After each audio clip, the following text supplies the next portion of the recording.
చెప్తాను జై శ్రీరామ్ అని నేను చెప్తాను. శ్రీరాముడు ఎవడు? మర్యాద పురుషోత్తముడు. ప్రళయం దాకా తల్లిదండ్రులను ఏ విధంగా గౌరవించాలా, భార్యతో ఏ విధంగా ఇది చెయ్యాలా, అదేవిధంగా రామరాజ్యం అంటే రామరాజ్యంలో కుక్క కూడా ఆకలితో ఉండదు. రామరాజ్యంలో ఇళ్లకు తలుపులు వేయరు, మహిళలకు పూర్తి రక్షణ, తప్పు చేసేవాడే ఉండడు. దాన్ని రామరాజ్యం అంటారు.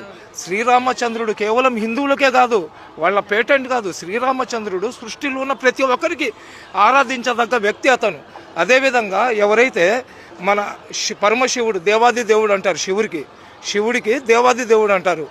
రాక్షసులకు అదేవిధంగా దేవుళ్లకు యుద్ధం జరిగినప్పుడు రాక్షసుల వైపు అమృతము, అదేవిధంగా దేవుళ్ల వైపు విషం వచ్చినప్పుడు ఆ విషాన్ని అతను తాగేసి రాక్షసులను సంహరించి అమృతాన్ని దేవుళ్ళకి ఇచ్చినాడు. కాబట్టి అతనికి దేవుళ్లకు దేవుడు దేవాది దేవుడు అంటారు. పరమశివుడు కూడా తపస్సు చేస్తాడు. అతను తపస్సు ఎవరికి చేస్తాడు? ఏకేశ్వరుడికి చేస్తాడు. ఆ ఏకేశ్వరుడినే మనం అందరం వాళ్ళ బిడ్డలమే.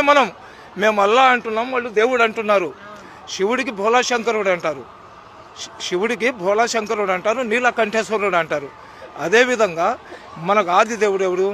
హిందువుల ఆది దేవుడు ఎవరు? గణపతి పేరు ఎత్తకుండా పూజ చేస్తే ఆ పూజ పూర్తి కాదు.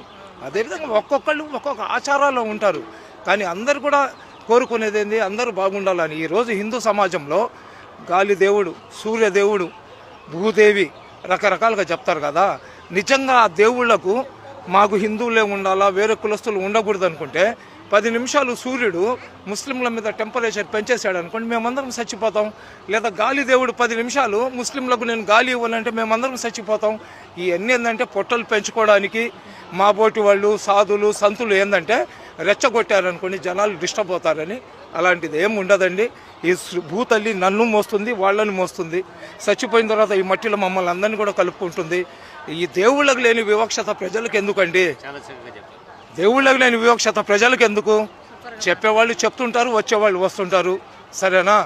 అందరూ బాగుండాలా, అందులో మేము ఉండాలా. నా రాష్ట్రం సస్యశ్యామలంగా ఉండాలా, నా దేశం ప్రపంచంలో ఉన్నతమైన స్థానంలో ఉండాలా. అది ఒక్కటి ప్రతి భారతీయుడు కానీ కోరుకుంటే భారతదేశంలో ఆకలి ఉండదు, భారతదేశంలో నిరుద్యోగులు ఉండరు, భారతదేశంలో కష్టాలు ఉండవు, భారతదేశంలో స్త్రీల గౌరవం ఉంటుంది. ఈరోజు